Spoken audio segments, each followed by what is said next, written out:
as we introduce this year's commencement processional, led by Chair of the University of New England Faculty Assembly, Kenneth McCall.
Please welcome the faculty of the University of New England.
The President of the University of New England and the Platform Party.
As Mace Bearer of the University of New England, I declare that we begin the 2022 Commencement.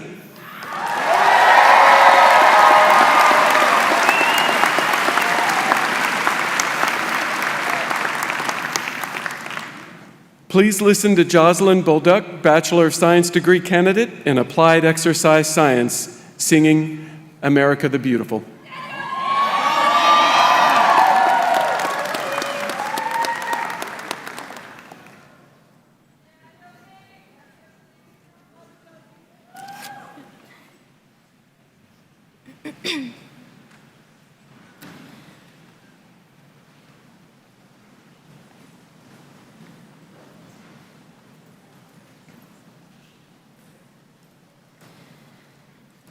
Oh, beautiful for spacious skies, for amber waves of grain, for purple mountain majesties above the fruited plain. America, America, God shed his grace on thee, and crown thy good with brotherhood from sea to shining sea. Oh, beautiful for pilgrim feet whose stern impassioned stress a thoroughfare of freedom beat across the wilderness. America, America, God mend thine every flaw, confirm thy soul in self-control, thy liberty in law.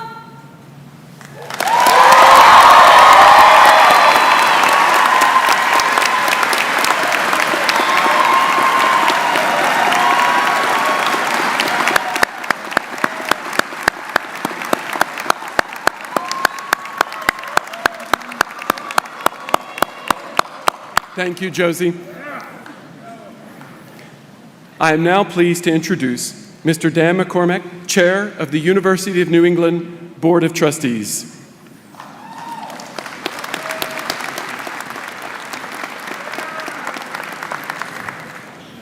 Everyone, please be seated.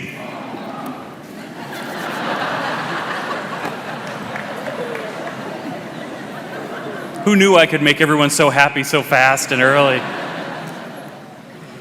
Well, good morning. On behalf of the University of New England's Board of Trustees, I welcome you to our 2022 commencement ceremony. I want to especially welcome those families who have traveled great distances to be here. I also welcome my fellow trustees joining us on the platform today. Thank you for your service on the UNE board. So please join me in recognizing them.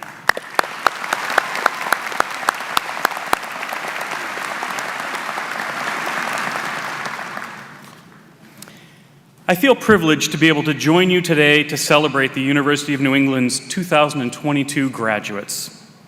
Over the past several years, it has been my honor to play a role in UNE's evolution and to help spread the word of its exceptional academic offerings.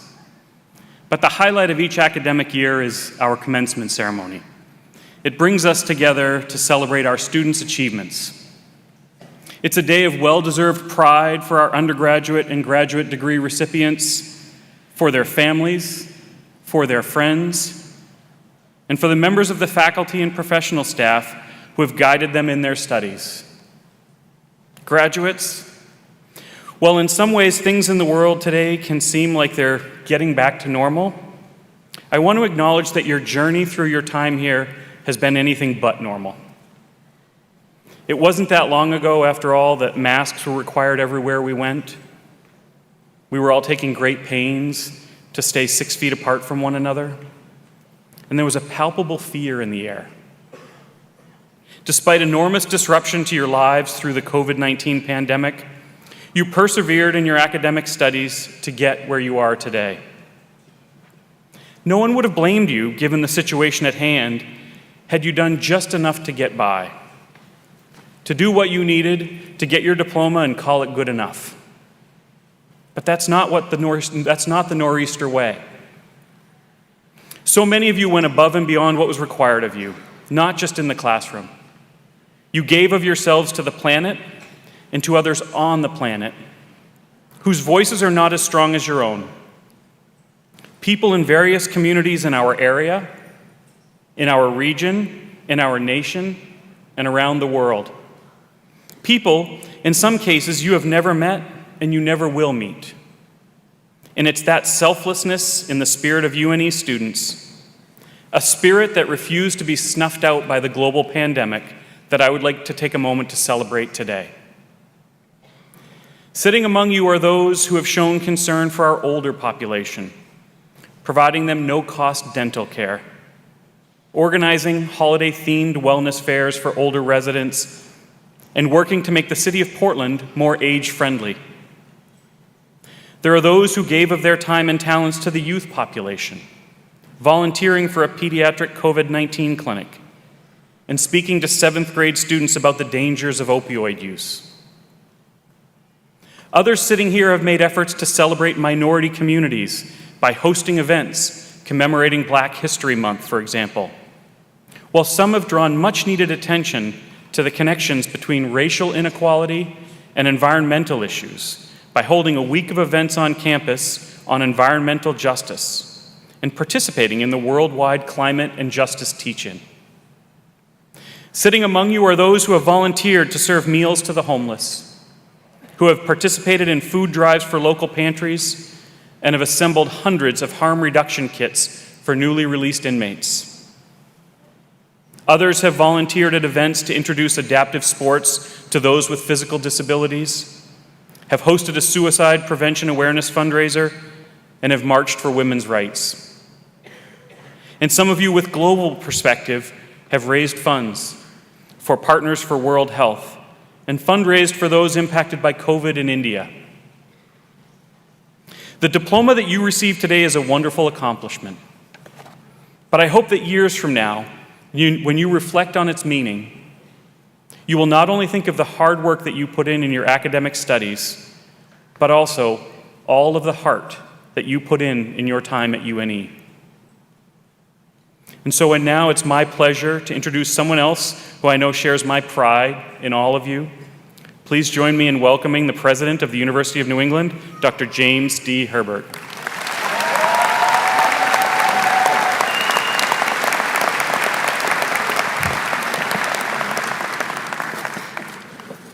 Thank you so much, Dan, for those very thoughtful remarks. I really appreciate it, and thank you and all of our other trustees with me up here on the stage today for all that you do to support UNE and our students. So, graduating students and family members, faculty, professional staff, trustees, special guests, I welcome you to the University of New England 2022 Commencement.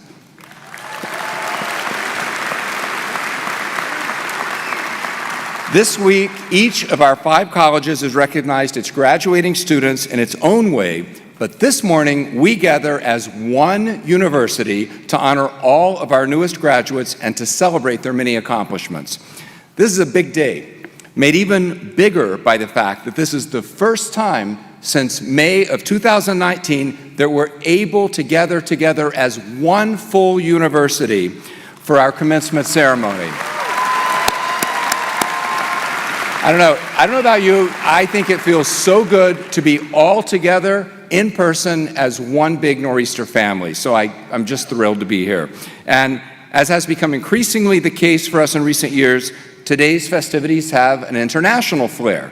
Many students for our College of Professional Studies have traveled great distances to be here, and others who could not attend in person are watching the ceremony online from points around the globe. So welcome to everyone. Students, whether you're here in person or watching us from distant parts of the U.S. or from your homeland abroad, this ceremony marks the culmination of your hard work. It offers occasion for you to reflect on how far you've come and to look ahead to all of the amazing things that you'll do. This is also a special day for your loved ones who have supported you in the pursuit of higher education, and for the professors and the members of our professional staff who've guided your learning at UNE. We are all so proud of you. And on a personal level, I have to say that I've enjoyed getting to know many of you during your time with us, and I will miss you. Thank you for bringing your intelligence, your creativity, and your compassion to our community.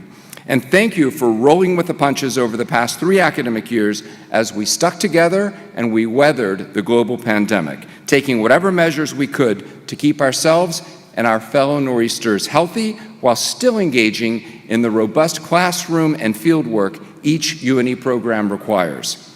Each of you has made your own special mark on our campuses, and they won't be quite the same without you. But we know you're ready to head into the larger world and apply your knowledge and skills to important pursuits. Today marks the beginning of the next phase of your life. It's a time of celebration and also a time when everyone seems to have plenty of advice for you. And I know because I can remember sitting where you are as a graduating student. So I'll try to keep my advice brief, well, relatively brief for those who know me. It's hard for me to be brief, but I'm gonna try a little bit. So, like I said, it's been 3 years, so I hope you'll indulge me for a moment, and I do hope you'll take my advice to heart. And my advice is this: continue to speak your mind, and listen carefully and respectfully to others when they speak theirs, in the spirit of genuine openness and curiosity. Don't shy away from the hard conversations around the issues that too often divide us, but rather seek them out. We live in a time when not everyone is comfortable sharing what they think. The conversations we have around politics and many social issues have become exceptionally fraught these days. People either bite their tongues for fear of saying the wrong thing, or they bottle up their thoughts and opinions to the point that they just don't speak, or when they do so more out of anger than genuine interest in expressing their views and better understanding those of others. You likely noticed this in recent conversations around the public health measures put in place to minimize the impact of the COVID-19 pandemic, and in conversations about Black Lives Matter protests across the country 2 summers ago, and in conversations concerning the 2020 presidential election, and more recently in conversations around topics such as trans rights, critical race theory, and even free expression itself. There is a palpable tension in the room whenever such topics come up. And this isn't just an anecdotal observation. Research shows that most college students, and indeed most Americans, no longer feel comfortable expressing their views without the constant fear of falling victim to some form of cancel culture. According to a recent poll commissioned by the New York Times and Sierra College, only 34% of all Americans say they believed that all Americans enjoyed freedom of speech completely. The poll found that 84% of adults say it is very serious or a somewhat serious problem that Americans do not speak freely in everyday situations because of fear of retaliation or harsh criticism. Another recent survey of more than 37,000 college students, by far the largest survey on free expression to date, found that more than 80% of students censor their own viewpoints at least some of the time. It hasn't always been this way. People with opposing views, even widely opposing views, used to do a much better job of getting along with one another, of actually talking with one another about issues without nearly coming to blows, without vilifying them, without canceling each other on social media or disinviting them to Thanksgiving dinner, without coming to see each other as mortal enemies. In fact, this country was built by people with opposing views who hashed out their differences, sometimes in private and sometimes in the public square. They disagreed with one another, but they weren't always disagreeable. They argued and argued and argued some more. They didn't always change each other's minds, but they found enough common ground to work together. And at the end of the day, they respected and often even liked each other despite their differences.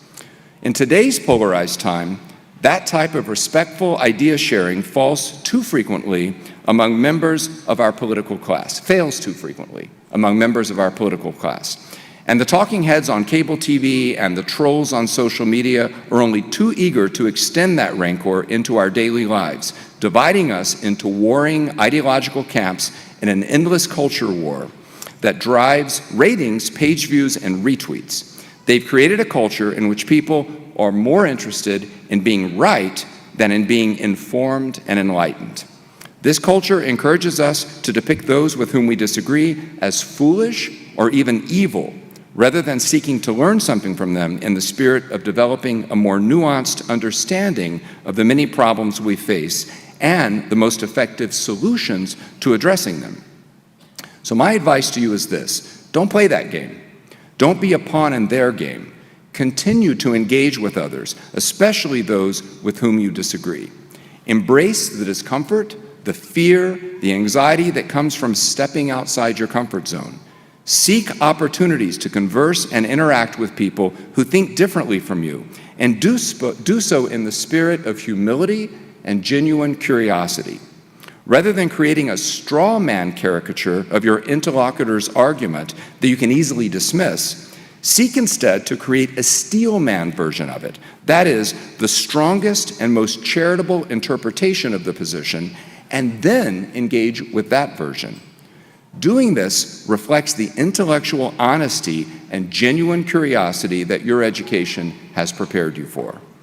Your time at UNE has encouraged you to speak up and has provided you with the foundational knowledge and tools to resist the pressures encouraging you to oversimplify how you view our world and your fellow citizens. We've immersed you in an environment that welcomes a wide range of views, whether expressed in public lectures or by peers and professors in the classroom. We believe fervently in the benefits of viewpoint diversity and in the principle of dialogue as the best way to distinguish good ideas from bad ones. As a recent New York Times editorial put it, freedom of speech and expression is vital to human beings' search for truth and knowledge about our world. A society that values freedom of speech can benefit from the full diversity of its people and their ideas. At the individual level, human beings cannot flourish without the confidence to take risks, to pursue ideas and express thoughts that others might reject. This has been my view for many years. My training as an academic psychologist taught me long ago that robust discourse is literally the only way to counteract normal human biases, such as the confirmation bias. Since my arrival at UNE in 2017, we've expanded or launched a number of initiatives intended to promote viewpoint diversity and robust discourse, while at the same time preserving and strengthening our culture of inclusion and kindness. We view this work as central to our mission, and not only compatible with, but actually necessary for, the larger work of promoting diversity, equity, and inclusion within our community and beyond. Our work in this area has included a campus conversation project in which members of our community across all 3 campuses read and discuss The Coddling of the American Mind, which, not so coincidentally, was co-written by today's commencement speaker, whom I'll introduce shortly. Around the same time, we launched our President's Forum, an event series consisting of moderated panel discussions, debates, or other highly interactive presentations on controversial issues. Underscoring the Academy's unique role as the ultimate marketplace of ideas, the Forum has engaged hundreds of students and community members in discussions around such charged topics as policing in America, guns in America, and the ethics of profiting from climate change. Our Center for Excellence in Teaching and Learning, meanwhile, is another resource offering our faculty and professional staff workshops, brown bag lunches, book groups, and many faculty learning communities on topics such as how to foster difficult conversations in the classroom and how to teach controversial topics. Our Center for Global Humanities is another boon to our efforts in this area, hosting speakers from around the globe who model the idea that all perspectives are welcome so long as they are supported by rigorous research and the speaker's good faith interpretation of it. Our annual George and Barbara Bush Lecture Series is another vehicle for this work, bringing thought leaders from across the political spectrum to campus, including the likes of Jeb Bush, Bill Clinton, Mitchell, Christopher Buckley, many others.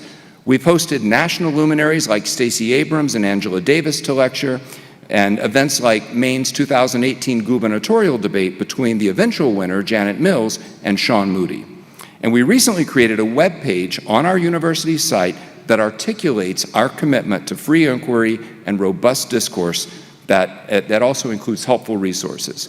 So I could go on and on about the efforts we make to immerse our students in a marketplace of ideas and inculcate in them a lifelong love of discourse. The work of promoting the Academy as the place where a wide range of ideas is discussed and scrutinized is so near and dear to my heart that I presented a TED Talk on the subject that was viewed by a live audience at UNE and online by viewers around the world. Today, this commencement ceremony reiterates our interest in advancing the value of free inquiry and expression as a vehicle to discovery and innovation through our selection of Jonathan Haidt and David Shaw as our honorary degree recipients. Haidt has been a leading champion of free expression and inquiry within the Academy throughout his career, and Shaw is a trailblazing entrepreneur who knows that to innovate effectively, one needs to surface a wide range of ideas and then test them through a robust process of sorting that identifies the best of the lot. Graduates, it's my parting hope that you will continue to speak freely in your future lives and to listen attentively and with genuine curiosity to others. Be a part of the solution in our divided times, rather than just another shouting voice flaming tweets into the crowd.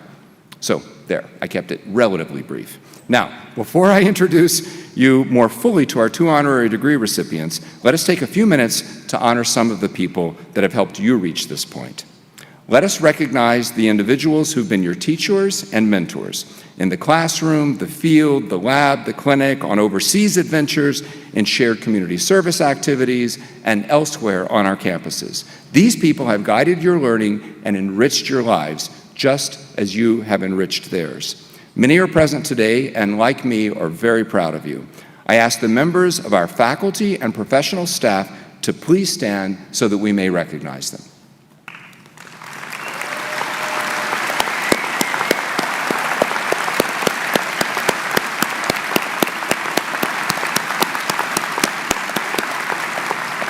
Thank you.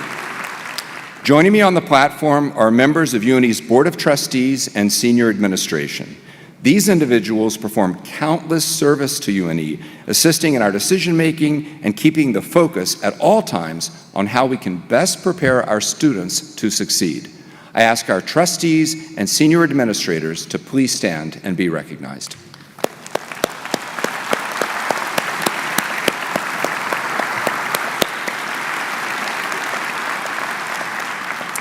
Let us also acknowledge the special people who began shaping you long before you arrived at UNE. As you know, the journey that is culminating today would not have been possible without their love and support. Would the graduating students' parents please stand?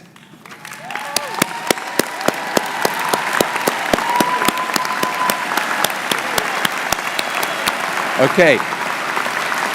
Stay standing, stay standing. And now the students' grandparents, spouses, partners, children, and other family members and friends, please stand.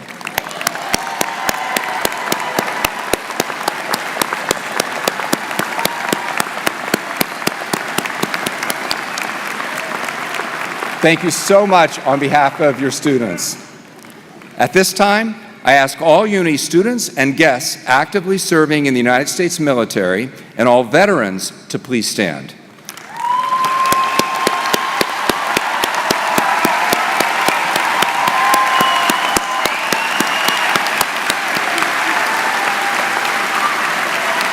For those who don't know, today is Armed Forces Day, a national holiday created by President Truman to honor our military members for their service. We thank you all for your service to our country.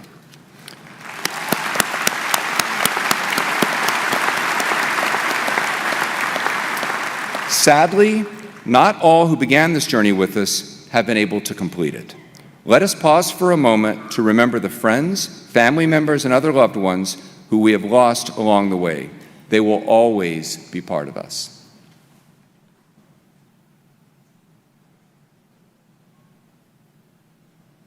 Thank you.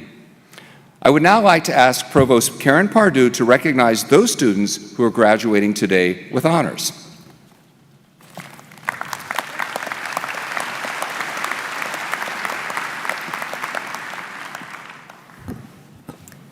Thank you, President Herbert. It is my honor to recognize those undergraduate students who have demonstrated exceptional achievement at the University of New England, as reflected in outstanding grade point averages. Undergraduate students who complete studies between 3.3 and 3.59 grade point average are designated as cum laude, or with honor. These students wear a silver honors cord today. Will the cum laude graduates please stand and be recognized?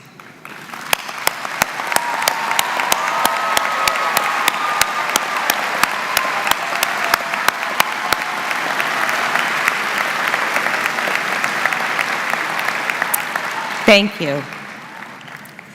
Undergraduate students graduating with a GPA between 3.6 and 3.79 are designated magna cum laude, or outstanding honor. These students wear blue honor cord today. Will the magna cum laude graduates please stand and be recognized?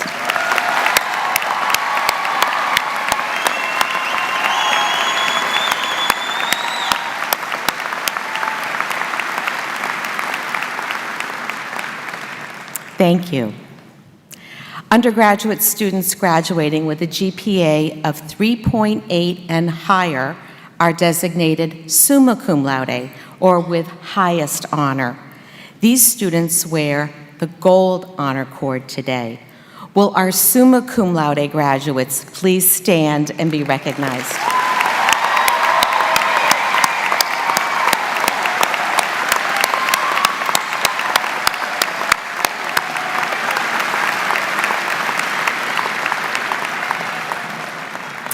Thank you. Thank you so much, Provost Pardue. And now, let us turn our attention to the 2 honorary degrees we will be conferring today. At the University of New England, our honorary doctoral degrees are awarded to individuals of exemplary personal character who demonstrate excellence in their fields. These degrees are conferred upon individuals whose personal and professional pursuits contribute to the betterment of society. Today's first recipient is David Evans Shaw. At this time, I invite Chair of the Faculty Assembly, Kenneth McCall, to escort Mr. Shaw to the front of the stage for the conferral of the Honorary Doctor of Science.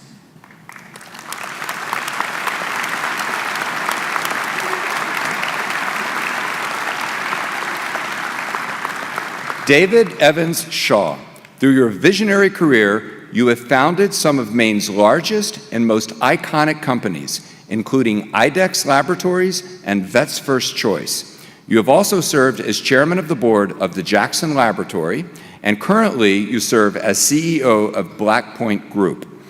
Through your extensive global leadership in science-based companies, investment management, and social impact NGOs, you have helped build more than a dozen successful technology companies. Today, these companies employ more than 15,000 people worldwide, while harnessing modern science to address important needs in healthcare and in other markets. At UNE, you have launched the Shaw Innovation Fellows Program to inspire creative confidence and innovative thinking across all of UNE's programs and majors, from the allied health professions to environmental science, marine biology, sustainability and business, and the humanities. Your career has also included extensive public service in the sciences, arts, conservation, public policy. You've served on the faculty of Harvard's John F. Kennedy School of Government and the advisory board of the Center for Public Leadership. You are a founding director of the U.S. Olympic and Paralympic Museum, Chair Emeritus of the Jackson Laboratory, Treasurer Emeritus of the American Association for the Advancement of Science, and have been a global leader in science-based conservation of nature as a trustee of the National Park Foundation.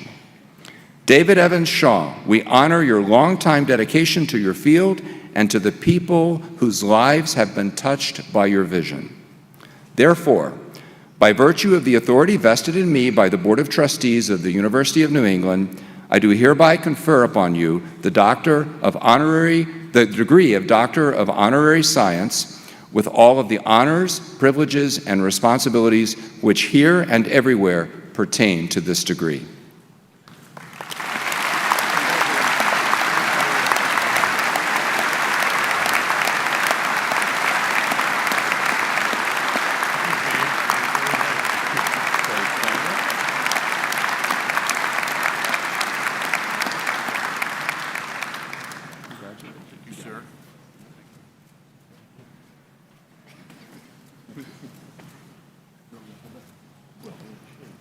Fellow Nor'easters, I present 2022 University of New England honorary degree recipient, Dr. David Evans Shaw.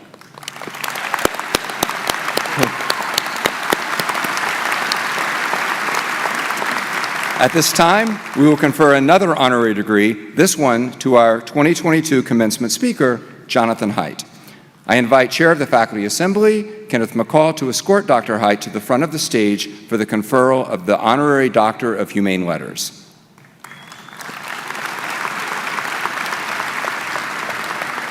Jonathan Haidt, as co-founder and chair of the Heterodox Academy, you have led a group of fellow academics in the effort to counteract the lack of viewpoint diversity on college campuses nationwide.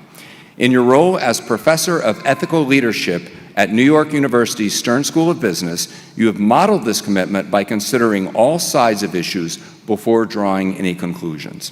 Throughout your distinguished career, you've opened people's minds to new ways of thinking about teaching, child rearing, political engagement, and how we interact with one another across countless other contexts. Your innovative work in social psychology has examined the intuitive foundations of morality and how morality varies across cultural and political divisions, leaving all of us familiar with your work the wiser for it.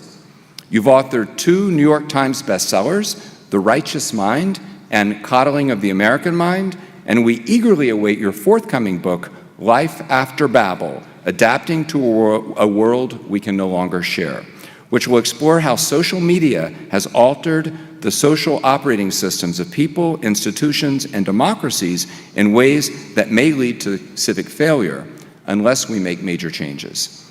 A 4-time TED Talk presenter, you were inducted into the 2019 into the American Academy of Arts and Sciences and were chosen by Prospect Magazine as one of the world's top 50 thinkers. And today, it is the University of New England's great privilege to honor you. Therefore, by virtue of the authority vested in me by the Board of Trustees, I do hereby confer upon Jonathan Haidt the degree of Honorary Doctor of Humane Letters with all of the honors, privileges, and responsibilities which here and everywhere pertain to this degree.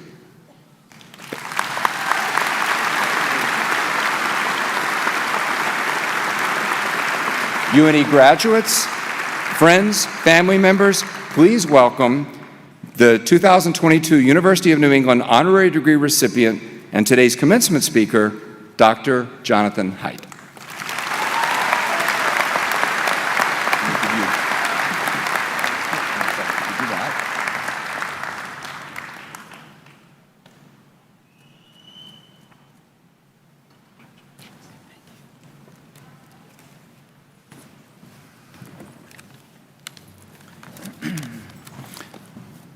Wow.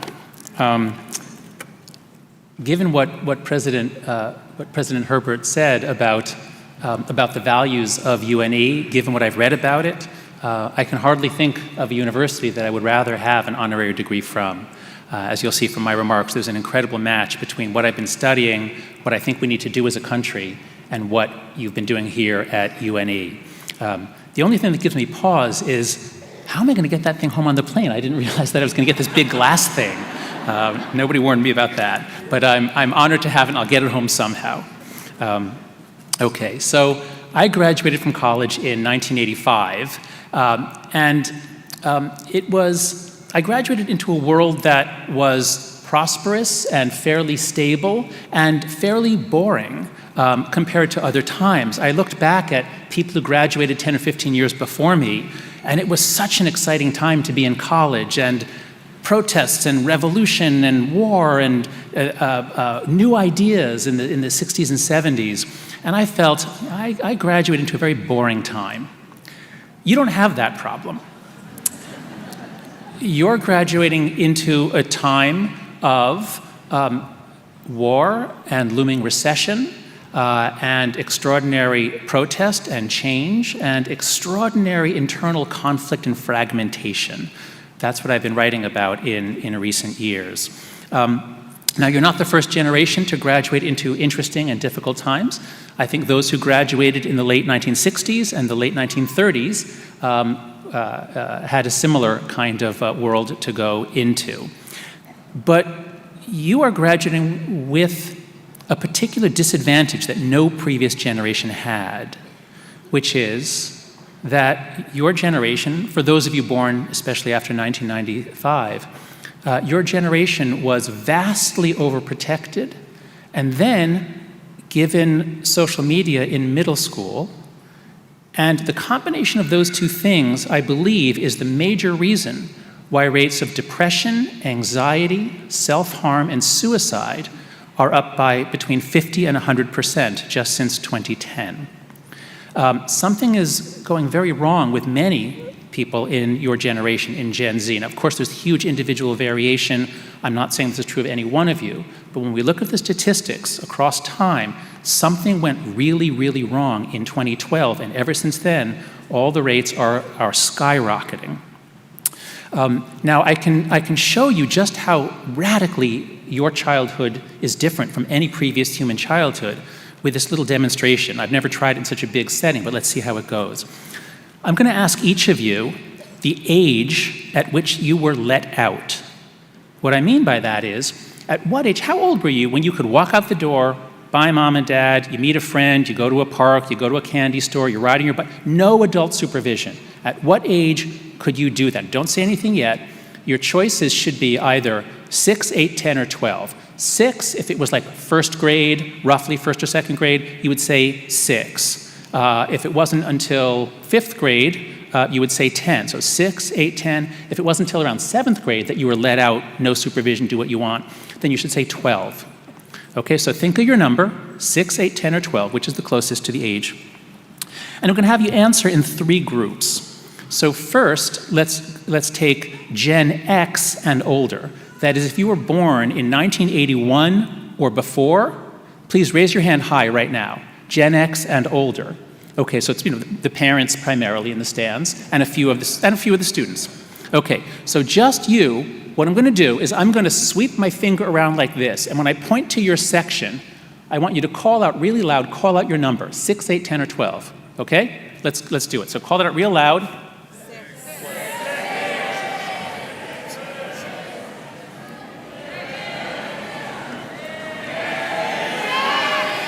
Okay, so it's almost all 6 and some 8s, okay? So that was the norm. Certainly for my generation, and we grew up during a huge crime wave. It was actually quite dangerous in the sense that there was a lot of street crime. So the norm, and this was the norm in human societies all around the world, by age 6 to 8, kids are given responsibility, they're given autonomy, and you learn how to use that autonomy. You learn how to protect yourself, you learn how to navigate the world. Okay, now let's go for the millennial generation. That is, if you were born between 1982 and 1995, you're considered a millennial. Raise your hand high right now if you're a millennial. Okay, so it's a lot of the graduate students, a lot of the friends, millennials in the stands, some siblings, things. Okay, so mostly it's the grad students. All right, so what's your number? Okay, I'm going to sweep my finger. You yell it out. What's your number?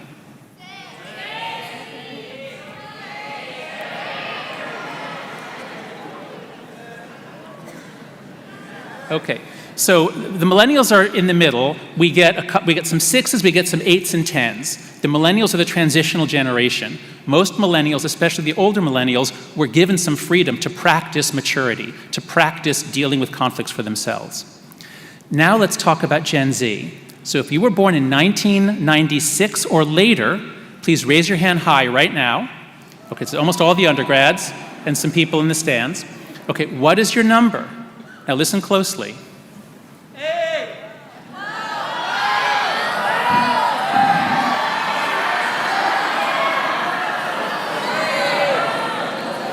Okay, so that was kind of a mess, but I think what I heard was mostly 10s and 12s, right? Is that right, 10 or 12? That's the norm all over the country. It's true in Canada, it's true in Britain as well.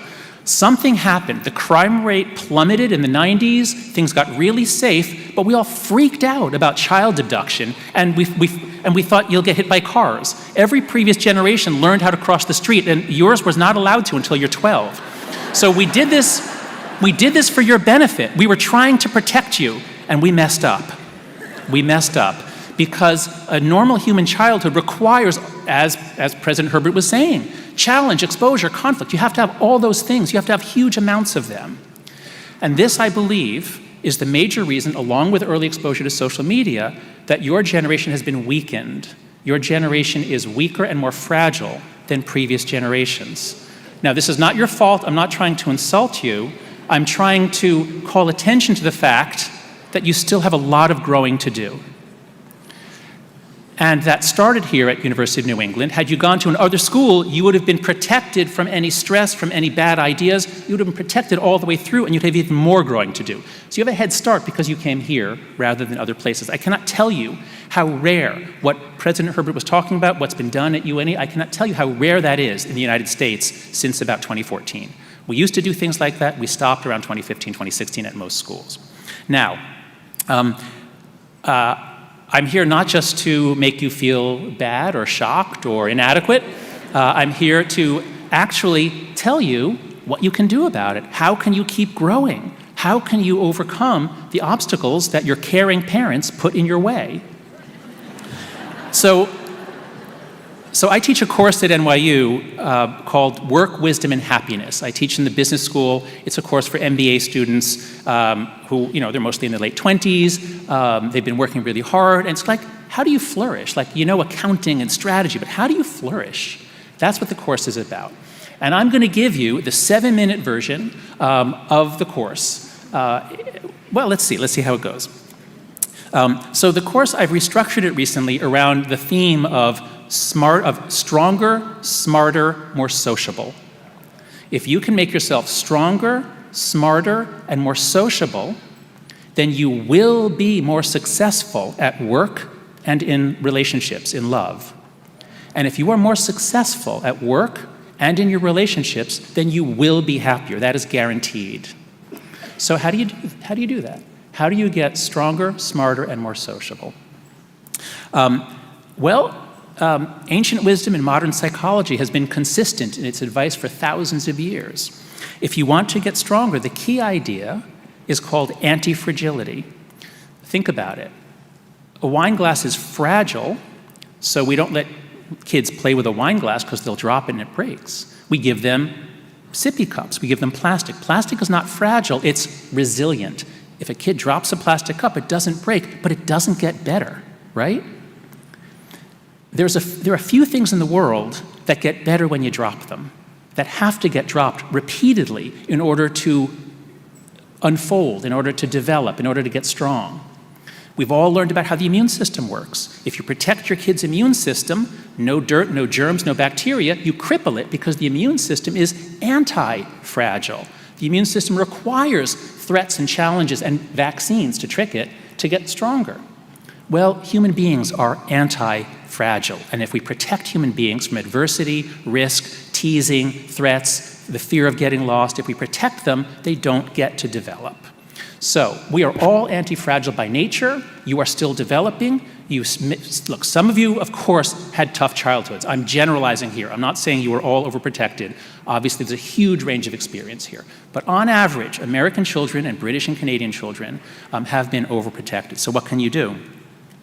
Well, once you have this concept, anti-fragility, it just unlocks everything else. Now, this is an ancient concept known in every culture that leaves us a wisdom tradition. Here's Marcus Aurelius. He says, just as nature takes every obstacle, every impediment, and works around it, turns it to its purposes, incorporates it into itself, so too a rational being can turn each setback into raw material and use it to achieve its goal. So when you fail at something, don't kick yourself. Don't say, I'm terrible. Say, this is what I need to get stronger. What can I learn from this? What did I do wrong? If you're not failing at things, it means you're not trying hard enough, you're not taking risks. Take more risks. So that's the main way to get stronger, is to understand that you are anti-fragile and then give yourself the range of experiences that will make you stronger. UNE is, more than other schools, a place where you've had that in the intellectual realm. And that brings us to the second point. How do you get smarter? Well, it turns out anti-fragility is the key concept for how you get smarter. Because all of us are designed by evolution to find confirmation of what we already believe. or what our team believes. We're good at that. You don't have to learn that. The only cure for confirmation bias is other people who don't share your confirmation bias and who do you the favor of telling you why you're wrong. And even if they do it with hostility, even if they're trying to hurt you, if they criticize you, and it's not just a raw insult, if they're saying why you're wrong, you should be grateful to it, even though it hurts. That's how you grow. That's how you get smarter. So here, your guide should be John Stuart Mill, who wrote On Liberty, in which he said, "He who knows only his own side of the case knows little of that." And he said, "However true your belief may be, if it is not fully, frequently, and fearlessly discussed, it will be held as dead dogma." So as with anti-fragility, seek out people who disagree with you. If you're on the left, read National Review. If you're on the right, read, well, almost anything else, I guess. But seek out different perspectives. And also, just one other point on getting smarter. No matter how rich you are, you have only a limited amount of attention. Your brain can only attend to one thing at a time while you're awake. It's limited. And since about 2008, 2009, we've all given up anywhere from 5 to 50% of it. Your phone interrupts you how many times a day? You can't do deep thinking because your phone's always interrupting you. Of course, good stuff comes through your phone, but most of it is trivia. Most of it is not important. So one way to get smarter, a very easy trick, turn off autoplay on everything. There's no reason to have autoplay on Netflix or YouTube or anything. Why would you let a company decide what you are going to watch next rather than you deciding to click a button? Turn off autoplay, turn off almost all of your notifications.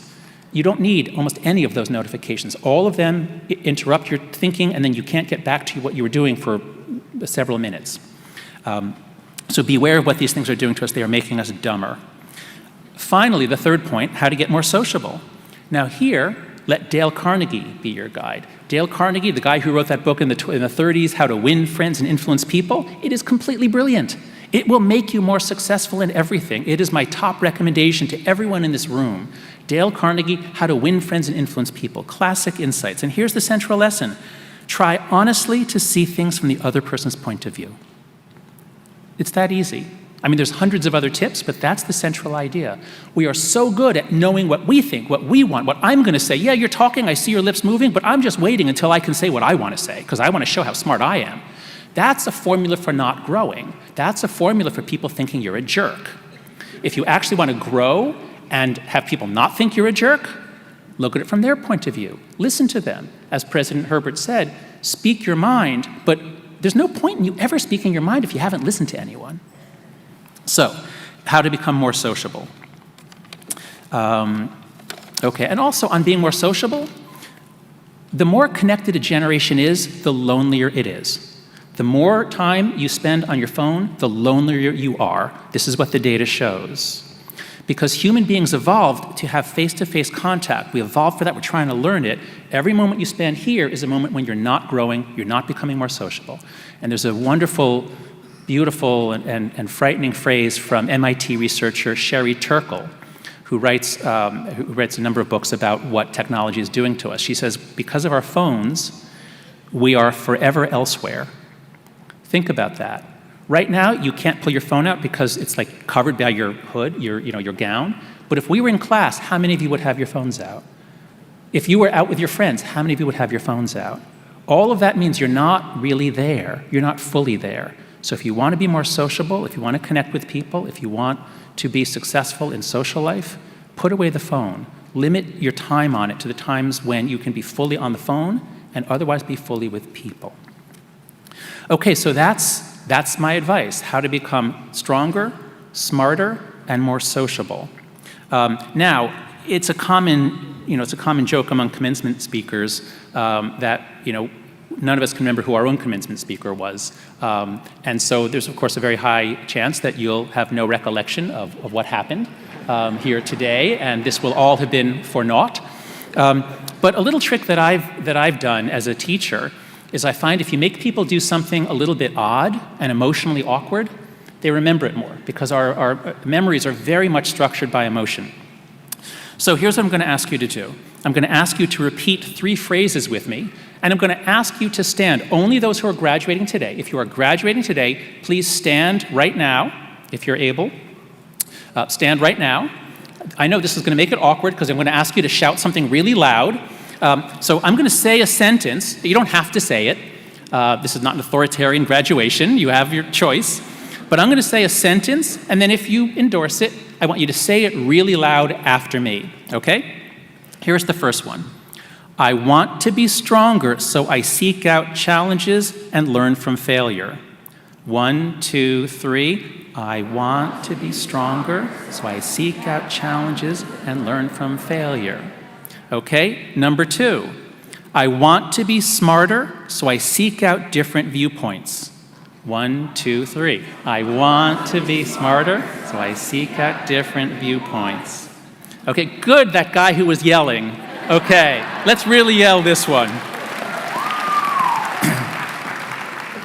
Okay, I want to be more sociable, so I try always to look at things from the other person's point of view. 1, 2, 3. I want to be more sociable, so I try always to look at things from the other person's point of view. Yeah, that was a hard one, wasn't it? Okay, you can sit back down.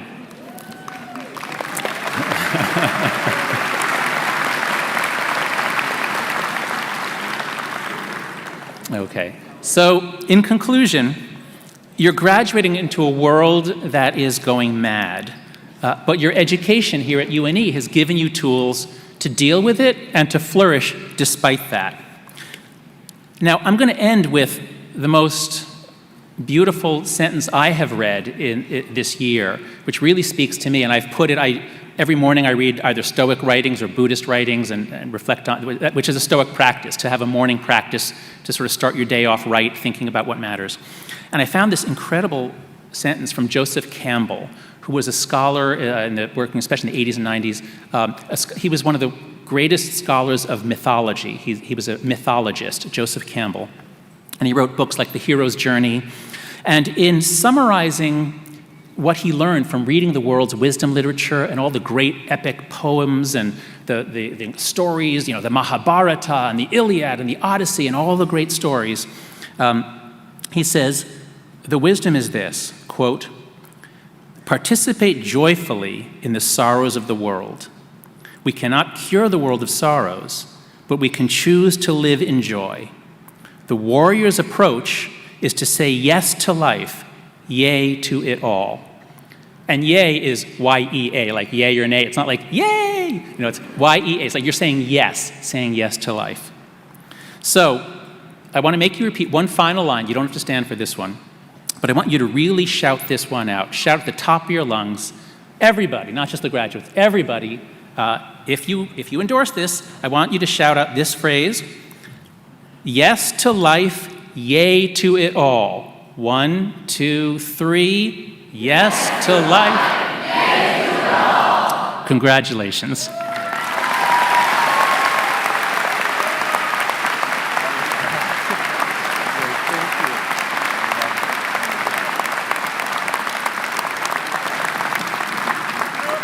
Thank you so much for those inspiring words, Dr. Haidt. I don't know about our graduates, but I know myself, I'm never going to forget that commencement address. That was one for the record books. Really appreciate your words.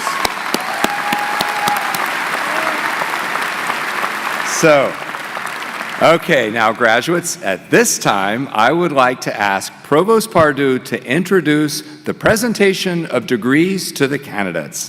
Provost Pardue.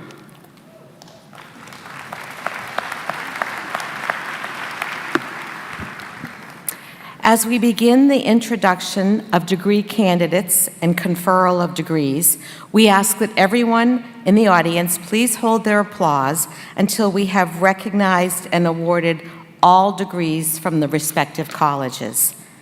Thank you. Dr. Jonathan Millen, Dean, College of Arts and Sciences, will present the candidates for the degree of Bachelor's of Arts, Bachelor of Science, Master of Science in Environmental Sciences, Master of Science in Marine Sciences, and Professional Science Masters in Ocean Food Systems.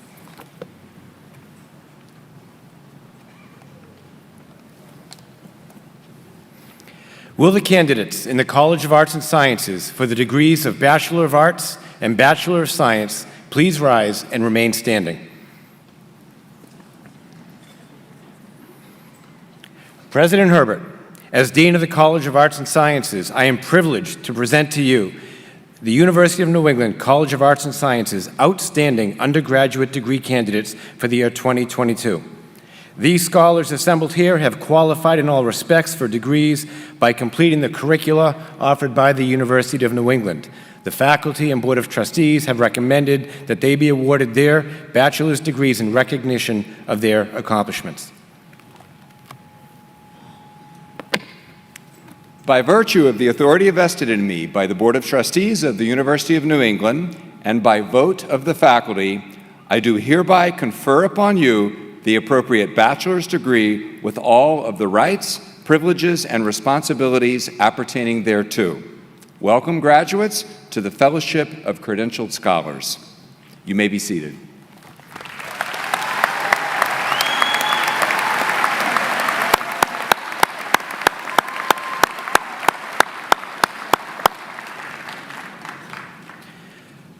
Will the candidates in the College of Arts and Sciences for the degrees of Master of Science in Environmental Sciences, Master of Science in Marine Sciences, and Professional Science Masters in Ocean Food Systems please rise and remain standing? President Herbert, as Dean of the College of Arts and Sciences, I am privileged to present to you the University of New England College of Arts and Sciences outstanding master's degree candidates for the year 2022. These scholars assembled here have qualified in all respects for degrees by completing the curricula offered by the University of New England. The faculty and Board of Trustees have recommended that they be awarded their master's degrees in recognition of their accomplishments. By virtue of the authority vested in me by the Board of Trustees of the University of New England and by vote of the faculty, I do hereby confer upon you the appropriate master's degree with all of the rights, privileges, and responsibilities appertaining thereto. Welcome, graduates, to the Fellowship of Credentialed Scholars. And you may now be seated.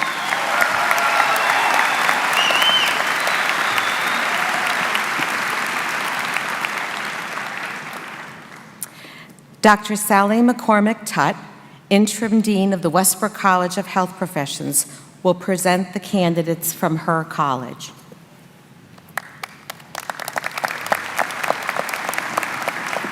Good morning. Will the candidates for the degree of Bachelor of Science please rise and remain standing? President Herbert, as Interim Dean of the Westbrook College of Health Professions, I am privileged to present to you the University of New England Westbrook College of Health Professions amazing bachelor's degree candidates for the year of 2022.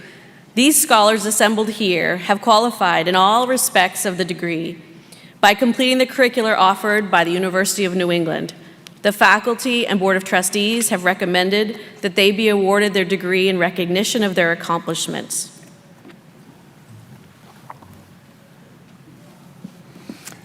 By virtue of the authority vested in me by the Board of Trustees of the University of New England and by vote of the faculty, I do hereby confer upon you the appropriate bachelor's degree with all of the rights, privileges, and responsibilities appertaining thereto. Welcome, graduates, to the community of credentialed scholars. You may be seated.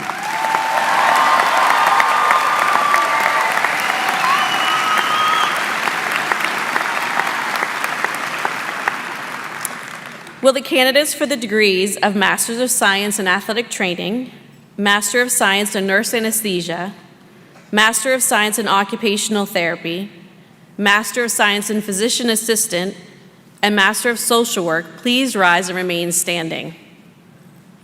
President Herbert, as Interim Dean of the Westbrook College of Health Professions, I am privileged to present to you the University of New England Westbrook College of Health Professions amazing master's degree candidates for the year of 2022. These scholars assembled here have qualified in all respects for degrees by completing the curricula offered by the University of New England. The faculty and Board of Trustees have recommended that they be awarded their degree in recognition of their accomplishments.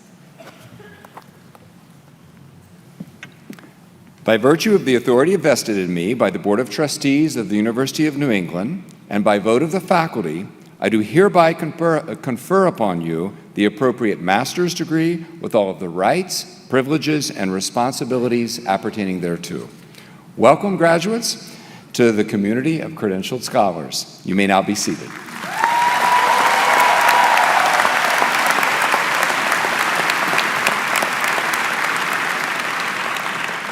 Will the candidates for the degree of Doctor of Pharmacy and Doctor of Physical Therapy please rise and remain standing?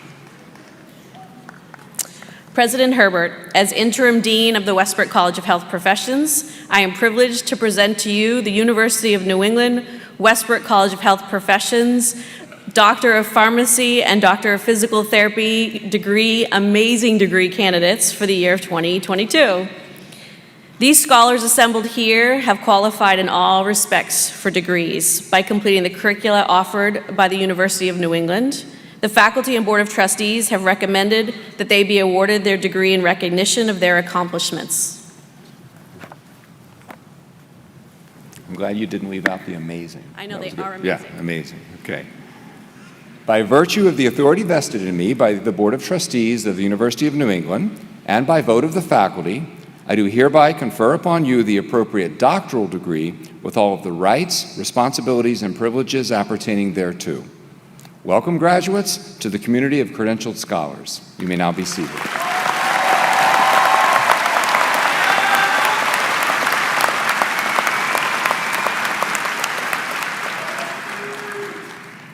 Dr. Beth Taylor Nolan, Dean of the College of Professional Studies, will present the candidates from her college.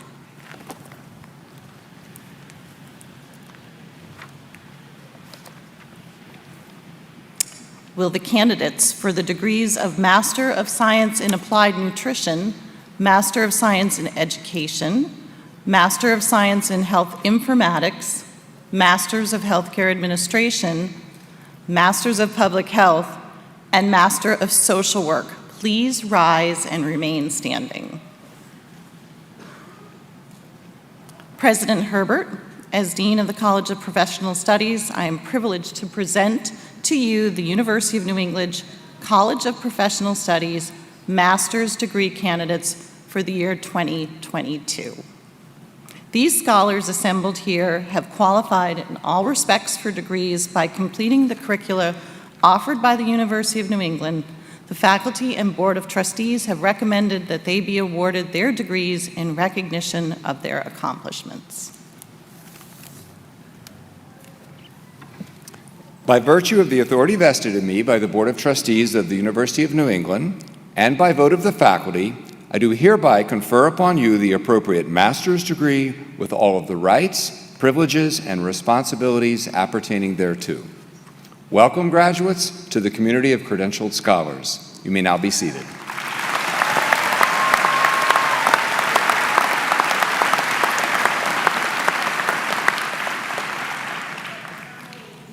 Will the candidates for the Certificate of Advanced Graduate Study please rise and remain standing? President Herbert, as Dean of the College of Professional Studies, I am privileged to present to you the University of New England College of Professional Studies Certificate of Advanced Graduate Study candidates for the year 2022. These scholars assembled here have qualified in all respects for certificates by completing the curricula offered by the University of New England. The faculty and Board of Trustees have recommended that they be awarded their certificates in recognition of their accomplishments. By virtue of the authority vested in me by the Board of Trustees of the University of New England and by vote of the faculty, I do hereby confer upon you the Certificate of Advanced Graduate Study with all of the rights, privileges, and responsibilities appertaining thereto. Welcome, graduates, to the community of credentialed scholars. You may now be seated.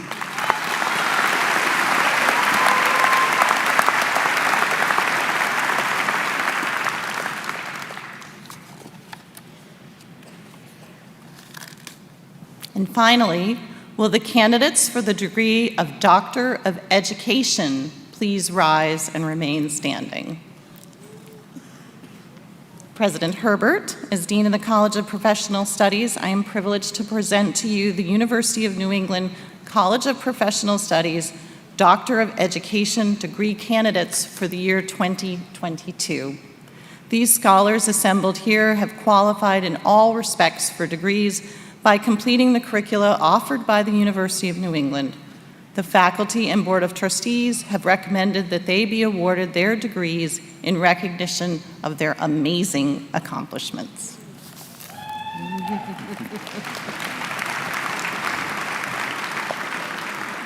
By virtue of the authority vested in me by the Board of Trustees of the University of New England and by vote of the faculty, I do hereby confer upon you your degree of Doctor of Education with all of the rights, privileges, and responsibilities appertaining thereto. Welcome, graduates, to the community of credentialed scholars. You may now be seated.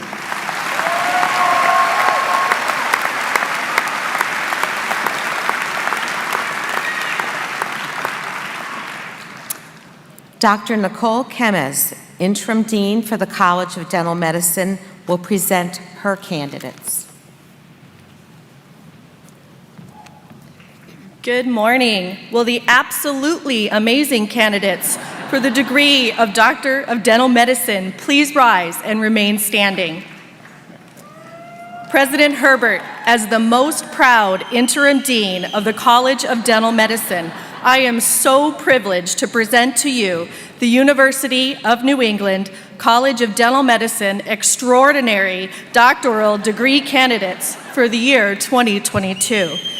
These scholars assembled here have qualified in all respects for degrees by completing the extremely difficult curricula offered by the University of New England. The faculty and Board of Trustees have recommended that they be awarded their Doctor of Dental Medicine degrees in recognition of their significant accomplishments.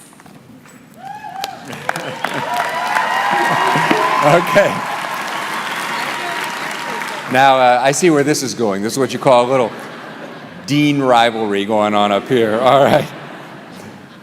By virtue of the authority vested in me by the Board of Trustees of the University of New England and by vote of the faculty, I do hereby confer upon you the Doctor of Dental Medicine degree with all of the rights, privileges, and responsibilities appertaining thereto. Welcome, graduates, to the community of credentialed scholars. You may now be seated.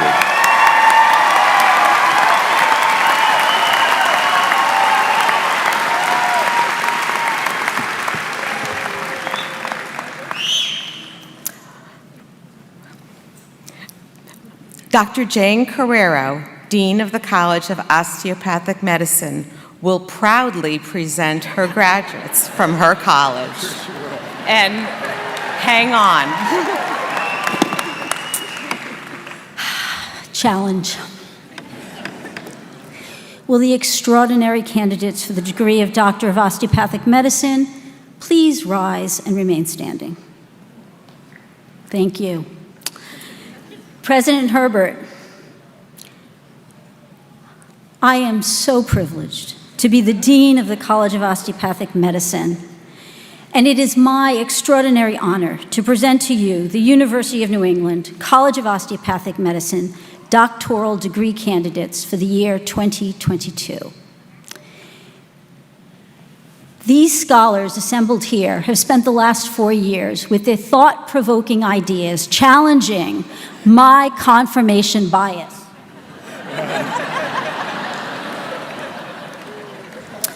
They have also qualified in all respects for these degrees by completing this crucifying curricula offered by this extraordinary University of New England. The astonished faculty and Board of Trustees have enthusiastically recommended that they be awarded their rightfully deserved Doctor of Osteopathic Medicine degrees in recognition for their Herculean accomplishments.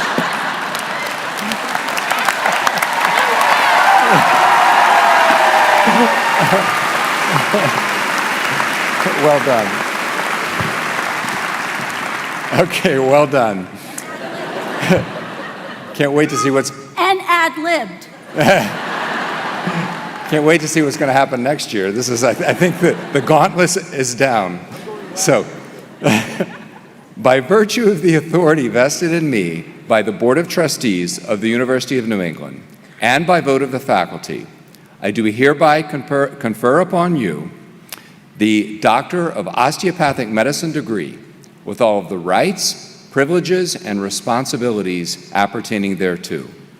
Welcome, graduates, to the community of credentialed scholars, and you may now be seated.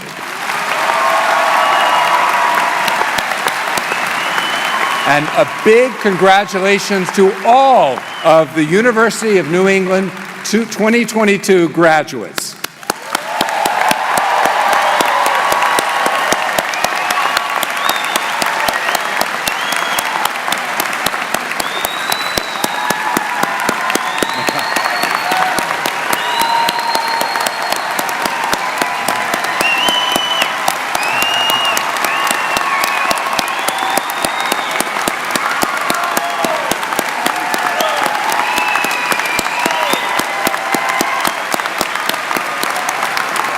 You did it.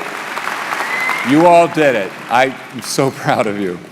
I'd like now to present to the class of 2022 the Vice President of the University of New England St. Francis College Alumni Council, Regina Fisher-Raboyne.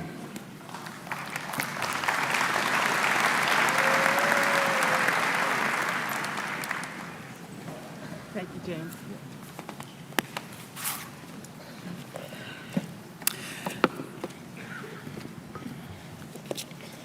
Well, I don't know if I can top all the deans, but I'll try. Good morning and congratulations. As Vice President of the UNE St. Francis College Alumni Council, a St. Francis College alum class of 1977, wife to a St. Francis College class of 1975 alum, parent of 2 UNE graduates whose tassels I'm wearing today, and on behalf of all 30,000 St. Francis, Westbrook, and UNE alumni, I am delighted and proud to welcome all of you to the UNE alumni community.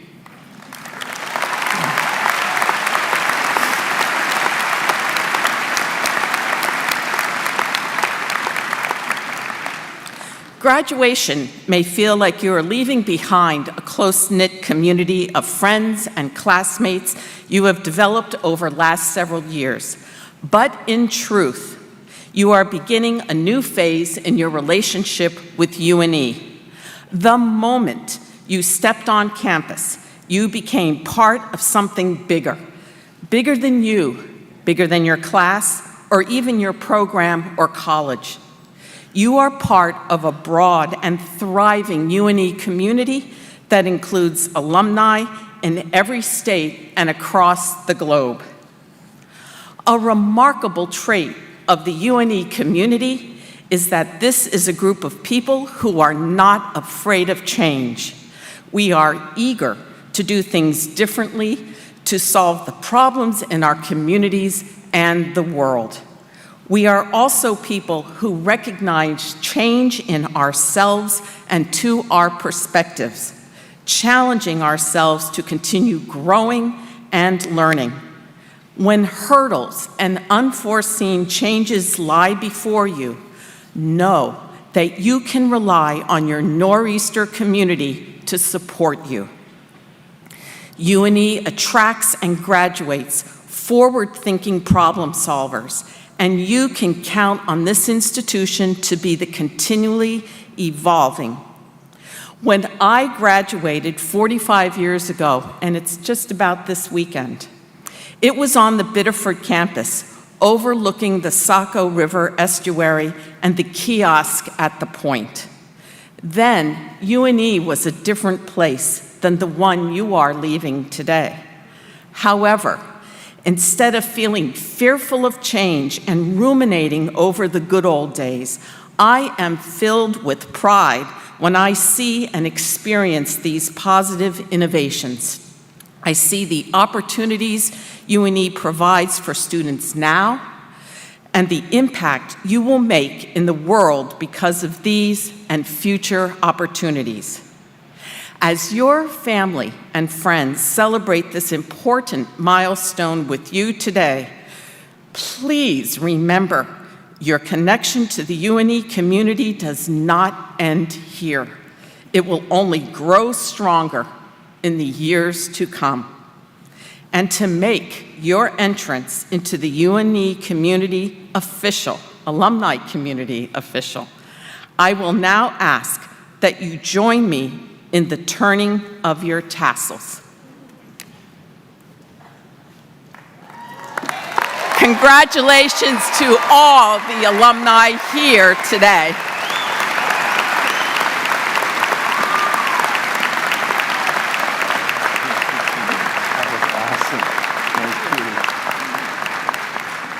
Thank you so much, Jenny. That was awesome. So, as I mentioned in my opening remarks, there are many people, in addition to your friends and family members, who have been cheering you on in your studies from the day you first walked through UNE's doors. These folks are your professors and members of UNE's professional staff, so many of whom have worked closely with you over the past 4 years. They didn't want to leave you without a chance to congratulate you and wish you the very best. So please, at this time, I ask you turn your attention to this video montage of well wishes from your faculty and professional staff.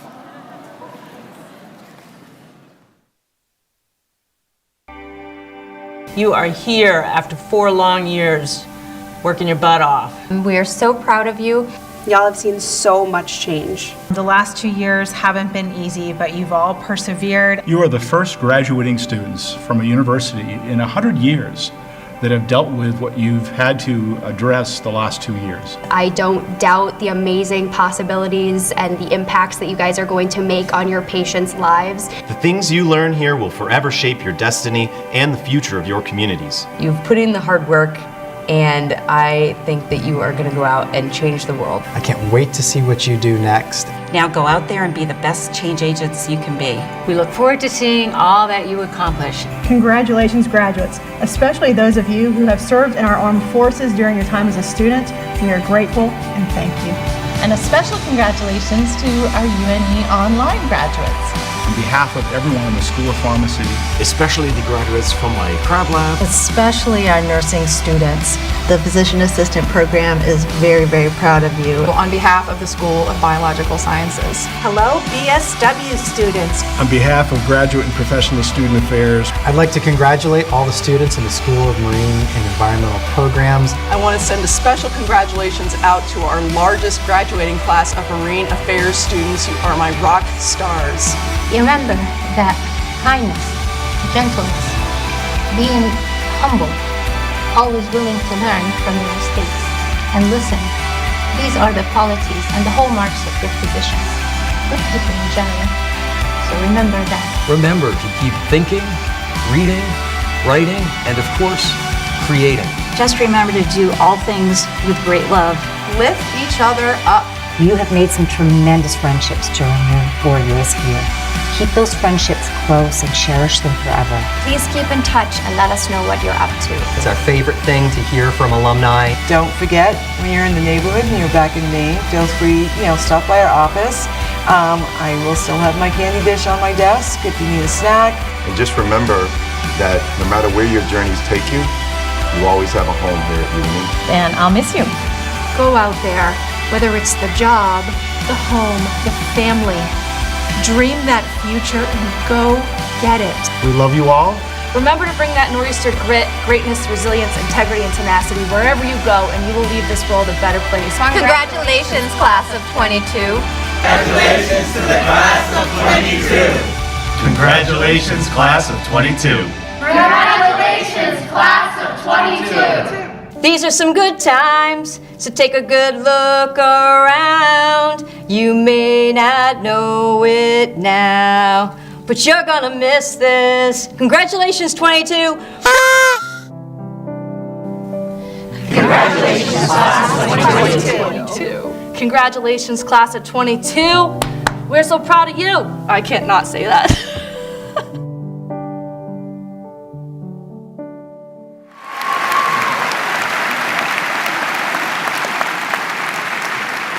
So thank you to all of the faculty and professional staff who contributed to that lovely piece.